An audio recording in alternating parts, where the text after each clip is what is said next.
Pagi itu, suasana subuh begitu tenang. Heningnya pagi dipecahkan oleh suara azan yang menggema. Khairul baru saja selesai menunaikan sholat berjamaah di masjid ketika langkahnya terhenti di depan rumah. Dari dalam kamar istrinya terdengar suara yang tak biasa.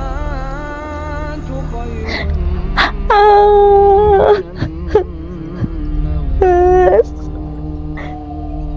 tolong Mas, udah, tolong, aku udah gak kuat, tolong, jangan, tolong, jangan, sakit. Suara itu penuh rasa sakit, diselingi teriakan nama seseorang, Hadi. Nama itu bukan namanya, membuat amarahnya memuncak. Khairul langsung berlari menuju kamar. Dengan penuh emosi, ia mendobrak pintu dan menemukan istrinya, Lastri, terkulai lemas di lantai. Tubuhnya dingin, wajahnya pucat, tapi tak ada tanda-tanda orang lain di ruangan itu. Dengan panik, Khairul mengguncang tubuh istrinya, mencoba membangunkannya.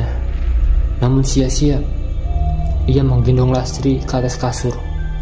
Saat itulah ibunya datang.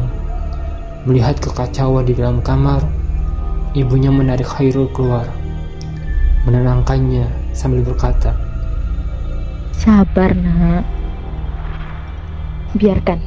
Biarkan istrimu dulu. Nak, dengarkan baik-baik ibu ya.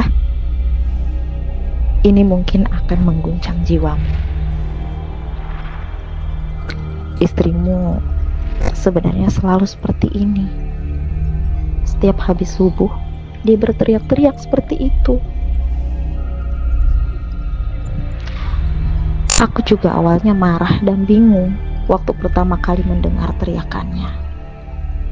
Dia menyebut nama Hadi. Aku hampir membawa pisau waktu itu, Nak. Ibu sama seperti kamu, marah, juga bingung. Tapi saat aku masuk, tidak ada siapa-siapa selain Lastri yang tergeletak di lantai seperti itu. Sabar ya, Nak. Ibu hanya ingin kamu tinggal beberapa minggu di sini. Itu juga demi kebaikan kalian, demi kebaikan istrimu. Bersambung. Jangan lupa like, subscribe, dan aktifkan lonceng notifikasi. Apa yang banyak terjadi di Lastri, siapa Hadi, dan apa hubungannya semua ini dengan anak Khairul.